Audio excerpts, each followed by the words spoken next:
¿Qué tal, chicos y chicas? Yo soy Dante Lig. Y yo soy Mariana Chacón. Y esto es La Hora Embrujada. Sí. Nunca me aburro. No.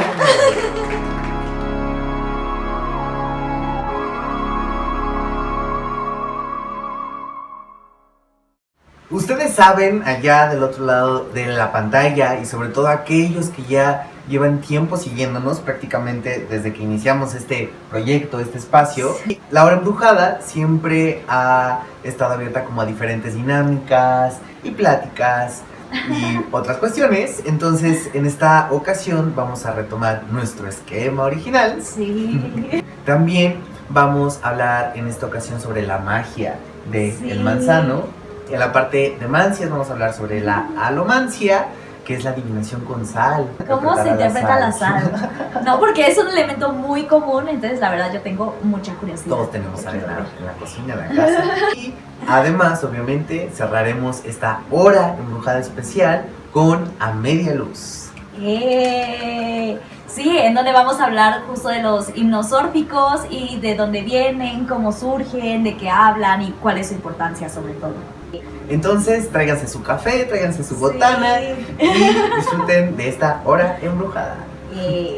Hécate precisamente es una diosa ligada a la brujería, la hechicería, la magia, pero realmente es una diosa compleja en su naturaleza, porque aunque podría ser considerada una diosa propia del panteón griego, sabemos que su origen es todavía muy anterior, muy remoto, e incluso comentábamos en alguna ocasión que los griegos se vieron prácticamente obligados a tenerla que incluir en su panteón. Exacto, y de hecho, bueno, eso se ve reflejado en la mitología de Hécate. Podemos notar o hay ciertos hechos que explican que tal vez fue adorada desde Asia, y bueno, a partir de ahí es donde llega a los griegos, y pues es una diosa muy fuerte, muy poderosa, en el sentido en que tenía muchas personas que la seguían y creían en ella, e incluso la veían como una diosa principal.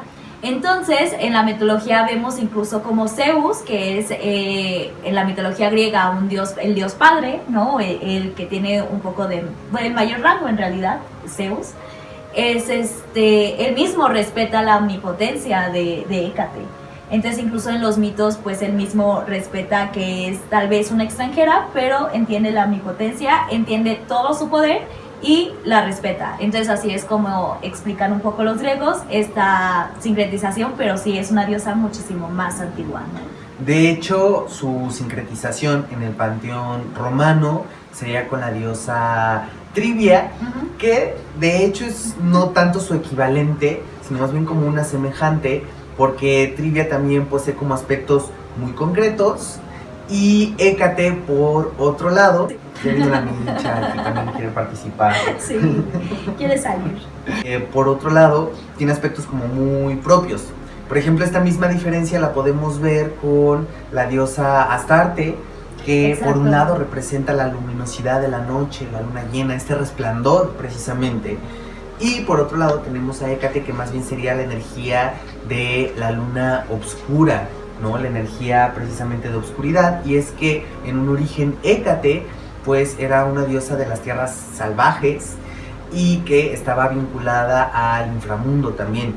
De hecho, se cree que sus dos padres, que serían unos titanes, Hécate sería su única hija. Y precisamente por esta energía que ella aportaba, digamos, en manera de linaje, era que tenía dominio sobre el cielo, la tierra y el mar.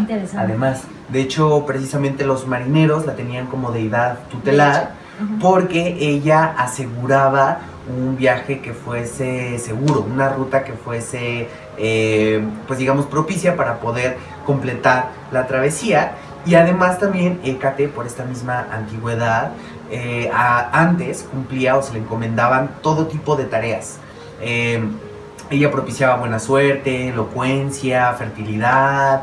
Era una diosa que prácticamente cumplía cualquier tipo de favor, Pero esto con el paso de los años se fue desdibujando prácticamente y fue que empezó a adquirir como un carácter más oscuro o siniestro. Posteriormente, el ocultista Aleister Crowley es quien enfatiza como esta obscuridad particular de la diosa, la hace como más bien una diosa anciana, aunque en un origen podría ser más bien como una diosa de carácter más bien jovial. Lo podemos ver de hecho en sus representaciones, lo podemos ver en sus esculturas, que precisamente no es tal cual su aspecto el de una anciana. Este es más bien como mucho más bien posterior. Es posterior. Entonces Hécate realmente se decía, incluso porque tiene mucho misticismo ligado a su imagen, se dice que las jaurías de perros que la acompañaban, que era una jauría de perros infernales, iban aullando a su andar, y este aullido en particular auguraba su aparición. Exacto, sí, me encanta. De hecho, lo que estás diciendo es muy, muy importante. Bueno, los perros justo están ligados a Hécate, o es una de las representaciones de Hécate, porque justo se creía que era una jauría de perros fantasmales, ¿no? Infernales, quienes la acompañaban, y entonces al escuchar a esta jauría era como se entendía que ya venía la diosa, ¿no? Como la presentaban. Y justo la diosa solamente salía en la noche por todas estas características que se le dio posteriormente. Sin embargo, sí, es muy importante, es muy interesante, porque vemos a Hécate que justo tiene los tres aspectos, ¿no? De doncella, madre y anciana, justo como comentabas, de porque cómo se le liga a la tierra, al cielo y al mar, pues justo muestra este triple aspecto de doncella, madre y anciana. Entonces, pues justamente tiene estas tres representaciones, pero pues se le hacía mucho énfasis en la antigüedad a la parte de la doncella, como tú mencionabas, ¿no?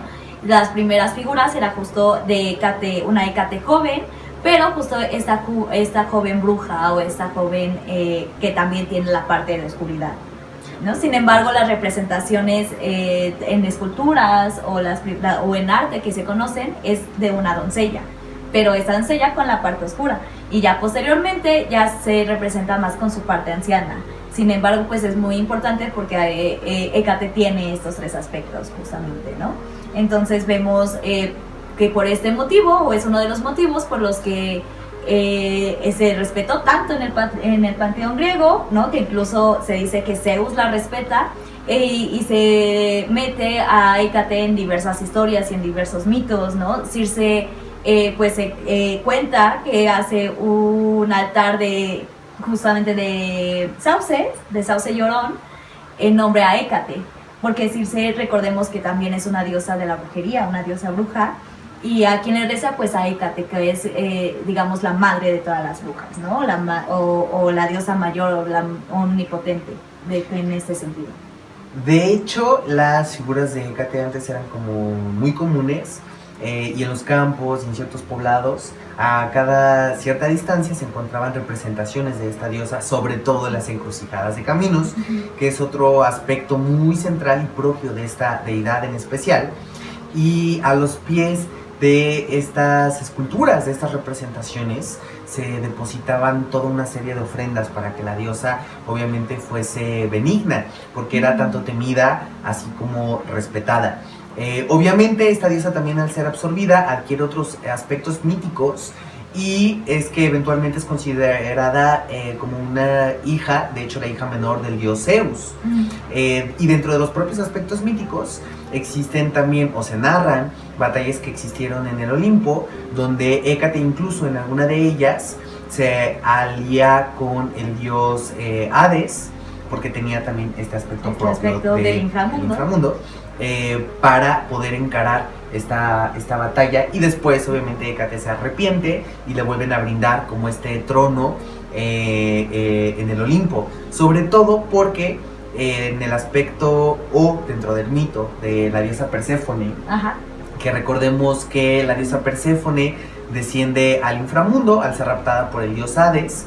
Entonces, en una de estas versiones se narra que Hécate escucha los gritos de auxilio de Perséfone, ella corre a su auxilio, precisamente, pero cuando llega Perséfone ya se encuentra sumida en lo más vasto del inframundo. Hades se la ha llevado, y es entonces que va con su madre, Deméter, y la ayuda en la búsqueda de su hija, y por este acto es que otra vez recibe como estos honores a causa de sus acciones.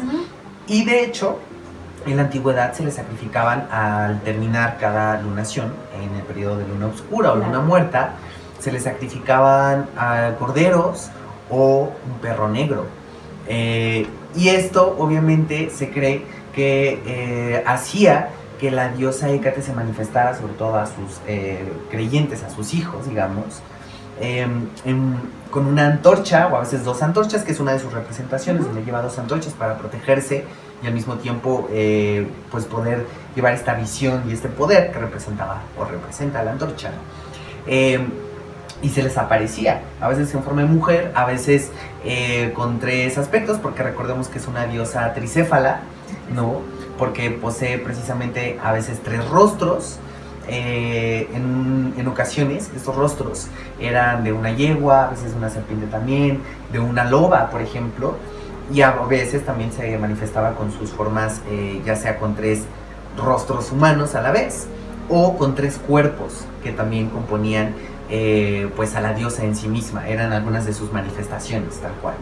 Y recordemos que además tenía un papel ascendente, puesto que ella era la deidad que precedía una ceremonia que se llamaba la ceremonia de las sombras, referente a estas almas, digamos, que de alguna manera estaban penando en el inframundo, y a través de esta ceremonia que dirigía la diosa Hécate es que podían expiar y purificarse, claro, para reparar sus acciones malas, digamos, cometidas en una vida pasada. Y es que es interesante porque justo por esta forma triple, ¿no? Es como representa también la parte de la transmutación, entonces por eso también es muy importante en toda la parte de la muerte y de las vidas pasadas, justamente. Y además recordemos que además de ser tricéfala, es triforme, porque pues representa las figuras del cielo, las figuras marinas y las figuras infernales. Y las del cielo además, ¿no? Serían los 3 aspectos. Exacto, entonces pues es una diosa que también representa la parte de transformación y transmutación. Entonces también si ustedes trabajan con la diosa Hécate, sobre todo como practicantes de vertientes de brujería o de hechicería, pues ya sabrán precisamente las virtudes que posee y los rasgos míticos muy enriquecidos que tiene esta diosa en particular. Exacto. Sobre todo también podríamos recurrir a ella ya en aspectos más generales, por ejemplo, para abrirnos los caminos cuando deseamos emprender un nuevo ciclo, porque recordemos que también posee estos aspectos muy ligados a favorecer todo tipo de favores, ¿no? Exacto, y justo por todo lo que hemos mencionado anteriormente es que se le pueden dar estos atributos ya más concretos, y por eso pues se suele usar desde la transmutación, la protección, por ejemplo, no todas las partes oscuras, la parte de la noche, la parte lunar, pero pues también podemos trabajar, por ejemplo, para vidas pasadas, ¿no? E incluso, como mencionabas, pues sabemos los animales que están consagrados a ella por toda la mitología y también por ciertos textos que se tienen de la Grecia antigua. Entonces pues están los perros, por ejemplo, se puede trabajar, ¿no?, con un perro, ya sea con un peluche o una representación, o con un perro, con una mascota, que sería la representación de Hécate también, ¿no? Claro. Por ejemplo, también los caminos, porque es la diosa que muestra los caminos, por eso era tan venerada, como mencionamos, por los marineros. Entonces también puede ser trabajada, como mencionabas, para la apertura de los caminos, por ejemplo, ¿no? Finalmente es la diosa de las llaves, es la diosa de los caminos, del destino, y es interesante que este culto perviva y que aún hoy en día se practiquen ritos venerando aún su imagen, y todavía se eleven estas oraciones y estos trabajos. Exacto. Ligados a la diosa Hécate. Y ahora toca tiempo de hablar de la magia, sí, de las virtudes del manzano.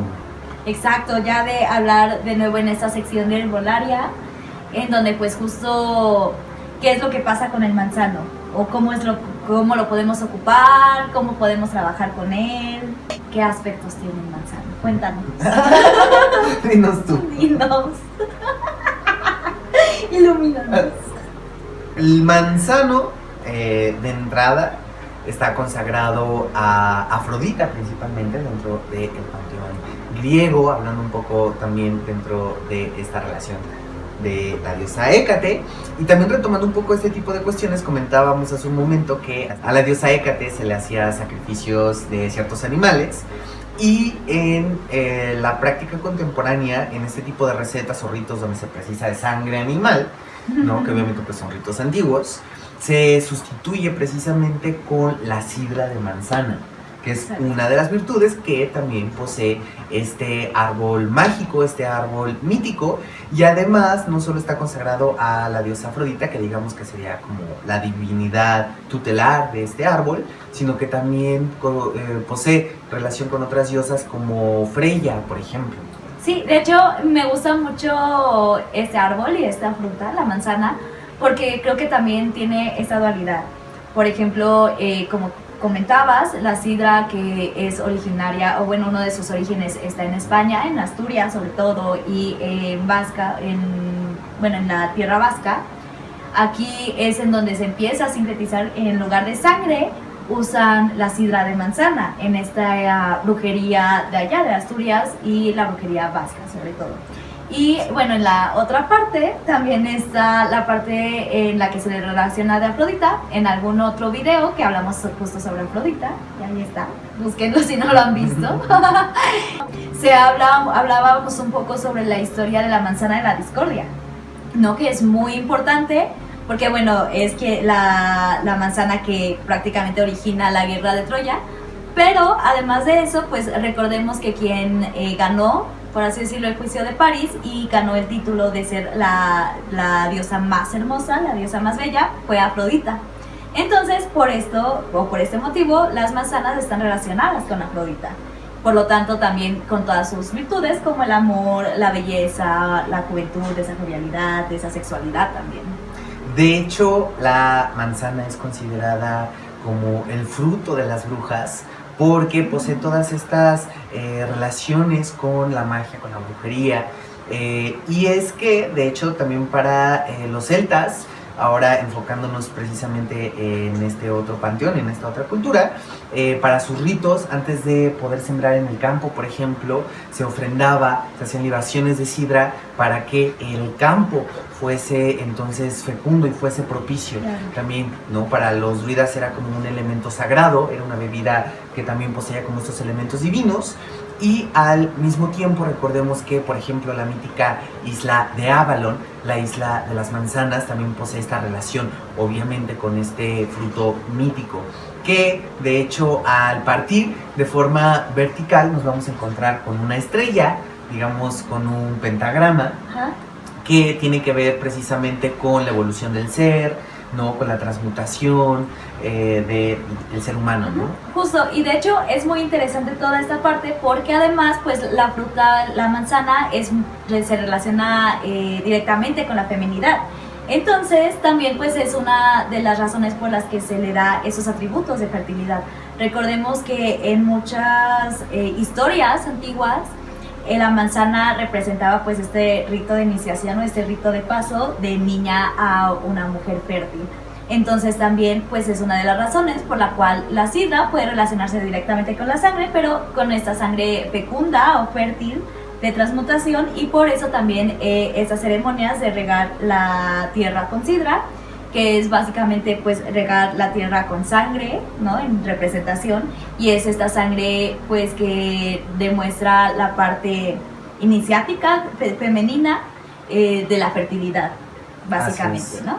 Y justo, bueno, a mí me encanta porque tenemos historias ya que después obviamente se transformaron, como Blancanieves, por ejemplo, que pues aquí vemos como la bruja, la reina, le ofrece una manzana. ¿Y qué es lo que pasa? Pues aquí se representa en el trasfondo, evidentemente, un rito de iniciación de niña a una mujer fértil. Y por eso, bueno, Blancanieves al final se casa, ya en la versión más ligera, no la versión ya para el público infantil, pero siempre representando este rito de iniciación de la fertilidad y de la sangre. Entonces por eso también es muy importante la manzana. precisamente, y es que en cada cultura y también a lo largo de la historia ha representado distintos aspectos. Por ejemplo, ha llegado a representar la pureza, la verdad, la fidelidad, el conocimiento, también la tentación, por ejemplo. Tiene distintos aspectos que ha encarado este fruto, este símbolo, y ya aplicando sus usos precisamente a la magia se puede ocupar tal cual en magia amorosa. Por ejemplo, se sabe que si partes una manzana a la mitad y lo compartes, ¿no? Le entregas la otra mitad a la persona amada, pues entonces se va a garantizar, obviamente esta manzana se tiene que comer, ¿no? Cada uno, y se va a garantizar una relación feliz, una relación plena. Y además hay que para recordar ambos. la figura de la manzana ya partida, que muchas veces es la forma de un corazón, ¿no? Por ejemplo, entonces también es la relación directa con este tipo de magia, la magia amorosa, ¿no? Y de hecho aquí en el canal tenemos un hechizo con la manzana, que si no lo han visto, búsquelo también en el canal de Congre, que está muy bueno. Ya hablando en otros aspectos, por ejemplo, la manzana también es muy utilizada en magia de curación. Para esto, la manzana se parte en 3 trozos y cada uno de ellos va a ser entonces frotado en el área afectada, ¿no? Donde se padezca la enfermedad o el dolor. Y después estos 3 trozos de manzana van a tener que ser enterrados, y de esta manera digamos que se destierra la enfermedad. Y ya para otros fines como más prácticos, digamos que pues también se añade a perfumes de amor, a saquitos amorosos, a inciensos. En la antigüedad, por ejemplo, se utilizaban las flores del manzano para confeccionar los ramos de las novias, ¿no? Sí, de hecho fue tan importante como representación de Afrodita que las novicias pues llevaban los ramos hechos de las flores de un manzano, porque representaba pues esta unión eterna. Y bueno, también hay que recordar que podemos trabajar con el árbol directamente, ¿no? Si tienen espacio, o incluso aunque no tengan un árbol pequeño, con él podemos trabajar, por ejemplo, toda la parte femenina, ¿no? Tanto ya seamos hombres o mujeres, evidentemente para reconciliar con esa parte femenina, o tal vez para la belleza también, para ciertos rituales de juventud y de belleza también se pueden utilizar, ya que están relacionadas directamente con Afrodita. Entonces, por ejemplo, el hecho de convivir con un manzano, o tal vez tomar o tomar algún té, o comer una manzana, pero con este aspecto sobre la belleza, también nos podría ayudar. Sobre todo yo creo que convivir con el manzano te puede ayudar a rejuvenecerte. Es como un aspecto muy central, ¿no? Que se utilizaba sobre todo en la antigüedad. Nuestros ancestros convivían precisamente con estos árboles, y es que recordemos que con el paso de los años los árboles han tenido como esta relación profunda con la tierra, y es a través de este mismo proceso que cada uno va encarando y desarrollando una personalidad propia y distintiva, que es de donde parten, por así decir, sus propiedades mágicas.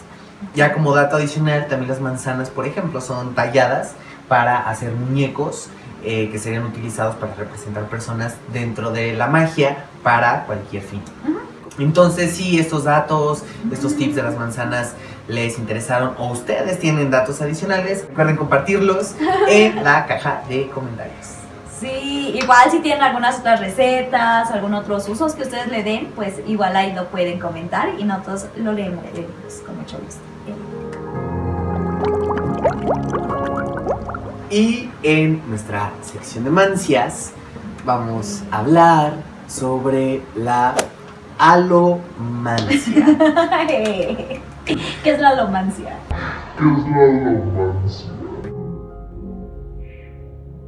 La alomancia o salimancia sería la adivinación por medio de la sal.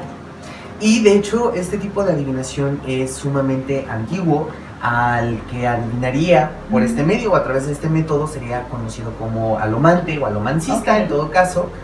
Y pues en un origen consistía en que se iba a arrojar un puño de sal a las llamas del fuego, y a través del sonido, a través del humo también que fuera resultante de esta sal, se iba a poder interpretar una respuesta para el consultante.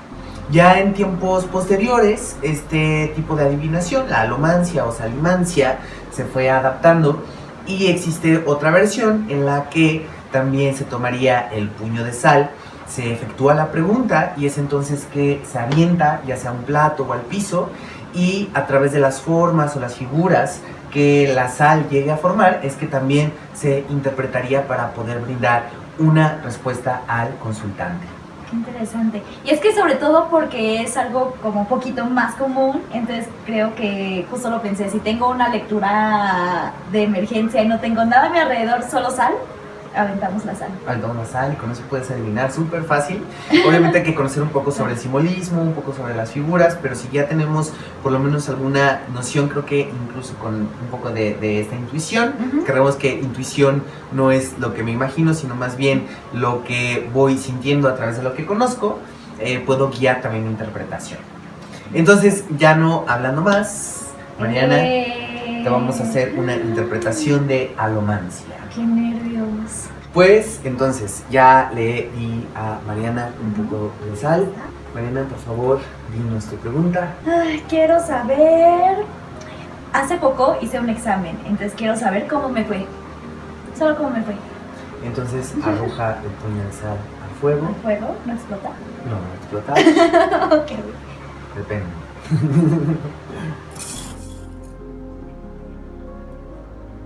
Bien, veo que es algo realmente en lo que has invertido fuerza, en lo que has invertido pasión, es algo que realmente también ha generado como mucho movimiento en tu vida, puesto que las llamas marcan esos movimientos como muy circulares, las llamas se alzan, también te hablan.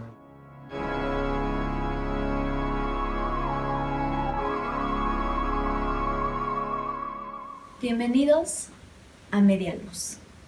Hoy, como les mencionamos anteriormente, vamos a hablar sobre los himnos órficos, pero sobre todo de Orfeo, porque pues de dónde vienen estos famosos himnos o qué son estos famosos himnos, son textos poéticos escritos sobre todas las deidades y sobre todas las religiones griegas. Estos himnos se llaman himnos órficos porque se le atribuyen su escritura y su autoría a Orfeo. Sin embargo, ¿quién es Orfeo? Bueno, pues se le atribuyen porque Orfeo fue un ser que se cree que existió en algún momento un poco más antiguo que el siglo VI a.C. Sin embargo, Orfeo es un personaje que está envuelto en mucha mitología y que incluso tuvo un sincretismo como un personaje mitológico, como ha pasado con diversos reyes o con diversos personajes al respecto. Si bien no se sabe cuándo existió Orfeo o qué es lo que pasó bien en su vida humana, lo que se sabe es la mitología que hay alrededor de este personaje. Se cree que nació de Apolo, quien es, como sabemos, el dios de la música y de la poesía, y de una musa que era también la musa de la poesía épica y de la música. Al haber nacido de estos dos seres, de un dios y de una musa, pues Orfeo fue quien aprendió música y aprendió poesía y dejó diversas retribuciones, según lo que se cuenta o lo que se cree. Entonces, de hecho, él aprendió música gracias a una lira que le regaló Apolo como muestra de afecto por ser su padre. Y esta lira fue construida por Hermes de un caparazón de una tortuga. Entonces, igual se le atribuye a Orfeo el símbolo de la tortuga como este símbolo de inteligencia y de elocuencia en cuanto a la música y a la literatura. Por estos motivos se le atribuyen diversos textos que son justo los himnos órficos. Se cree que es una gran diversidad, sin embargo actualmente solo se tienen 2 obras o 2 volúmenes. Uno que se cree que fue escrito entre el siglo II y III a.C., que es justo un compendio de himnos órficos escritos hacia diversos dioses. Y el otro es más mitológico y se cree que fue escrito entre el siglo V y VI a.C. Por lo tanto, como son muchos años, pues como podemos ver, lo más seguro es que estos textos hayan sido de otros autores, pero se le atribuye a Orfeo como una figura épica y una figura que representa la elocuencia, la música y la poesía sobre todo. Así, Orfeo, salud. Así, Orfeo es en sí una figura mítica, a quien se le atribuyen diversos mitos, himnos, oraciones y sobre todo se le atribuyen a él muchas líneas de brujería y de magia surgidas en Grecia. Bien, nosotros esperamos que esta hora embrujada haya sido de su entero agrado. Recuerden también dejarnos sus comentarios, recuerden compartirnos, recuerden activar además la campanita de notificaciones y además nos pueden seguir en Instagram en @yosoyplandelig y @soymarianachacón con puntos. Bien, pues recuerden que si les gustó pueden darle like y ahí les van a aparecer también más videos. Y pues esto fue La Hora Embrujada.